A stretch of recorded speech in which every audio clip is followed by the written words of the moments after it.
What's up guys, Maxim here, welcome back to another My Hero Academia The Strongest Hero video.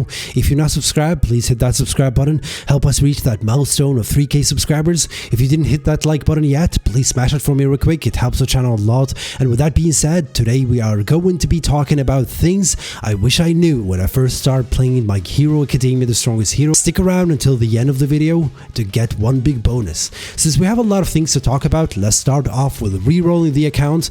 If you're not familiar with re-rolling, it's a famous term when it comes to gacha games, and it's basically creating a new account over and over until you end up with a character you want to start the game with. But with My Hero, you don't have to create a new account or delete your data over and over again, since you can just switch servers and that would be considered as a new account. Saves you a little bit of time there.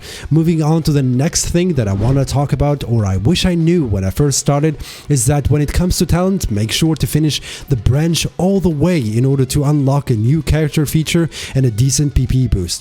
What I'm talking about is actually if you go into the talent menu, you want to decide whether to go into all the way to the right or all the way to the left or all the way into the upper right in order to get one big bonus. For example, for Aizawa, once you reach in the end, you're going to be having a tactical counter strategy or retreat perfect, which increase your character or gives you a bonus attack, and that's something that you want to have for a character. And especially if you go into all directions, you're just not going to end up finishing all the way and get the bonus, since most talents go up in cost the more that you go in a different directions and so on. So that's something to keep in mind.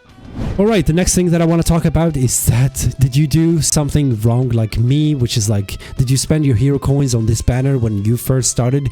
Yeah, I did that too, and I regret it so much, since this banner is not worth it in terms of exclusive characters, since it's staying permanently and it only includes characters from Class A from the anime. And don't get me wrong, they're decent characters and it's really good to start the game with, but when it comes to exclusivity, they're just going to be here all the time, as I mentioned. And plus, you're going to be getting plenty of free tickets once you finish the story or the peacekeeping missions, as they're called in this game. So make sure you save up your hero coins for exclusive characters, tickets, and also cards, which play a huge role when it comes to giving bonus damage to each unit. So that's something to keep in mind. So just ignore this banner. Use every ticket you get for free from doing the daily missions, and also once you finish the stories and so on, those are plenty of chances to get lucky and get one of these characters. If not, just save them for other unique characters.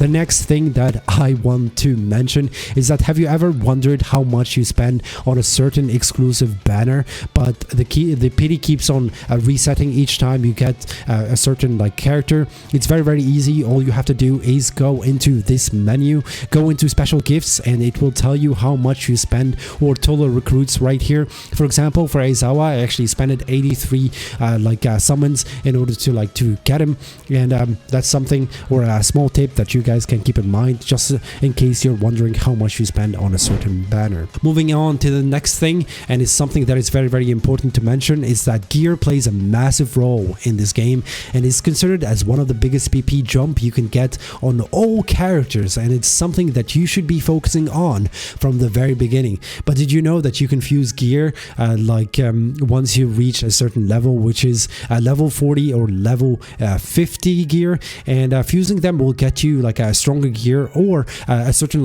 set of gear that give you a bonus effects. For example, if I go into my gear right here, there is something called the May, I think, gear, which is gives you a good bonus. If I go here, yeah, May Hatsuma's Vision, which is if you collect 4 pieces, for example, you're going to be getting 1920 HP extra on all characters.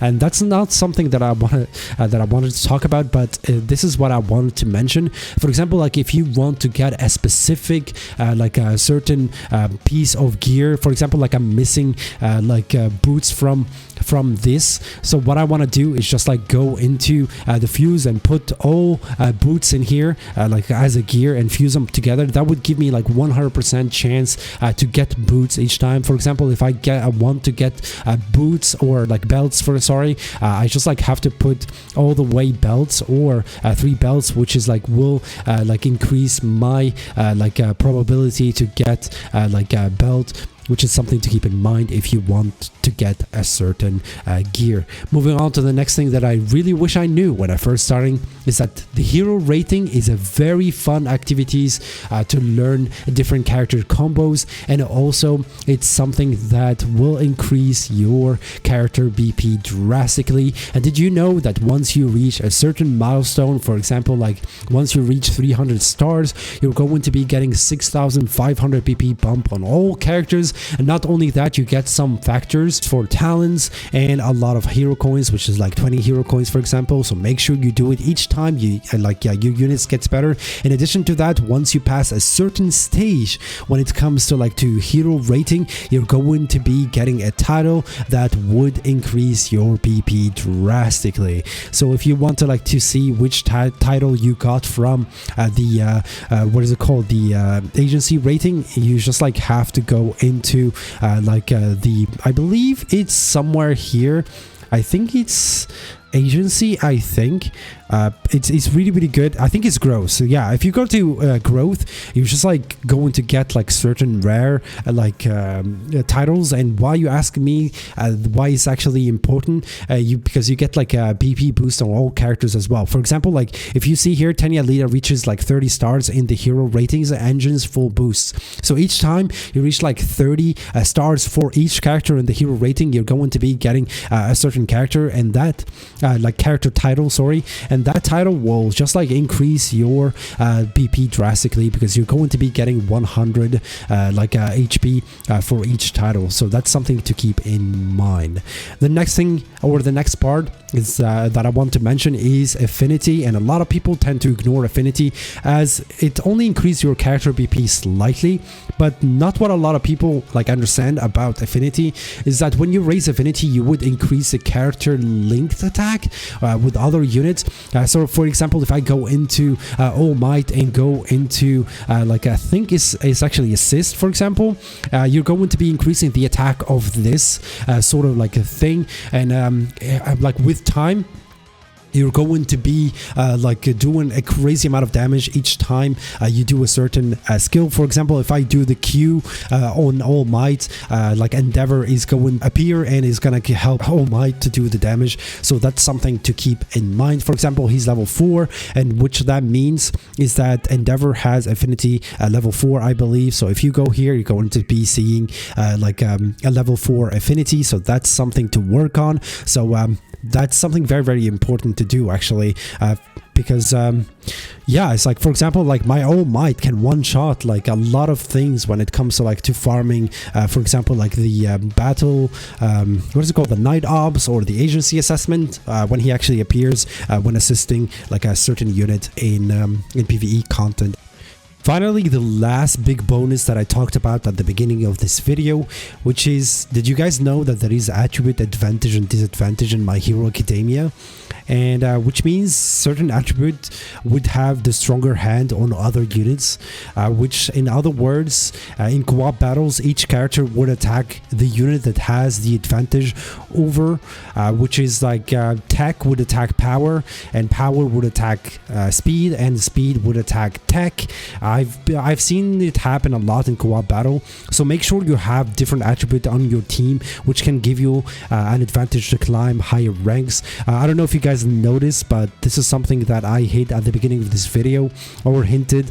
For example, as you guys can see, that I just beated someone that has 3 times or 4 times my BP, or exceeds me in BP by a lot. And basically what I do is just go into challenge, see what kind of attribute does they have. For example, Izawa is actually speed, Uraraka is actually power, and I just counter them by placing characters with just kind of attack them specifically or lure them out of the group in order to just like beat them more easily. It's not like something very drastic, but can give you advantage like over like certain units. If you want like to see what kind of like characters have the advantage over the other ones, I found like this kind of thing is much easier to actually just click and actually see which one has like the advantage over.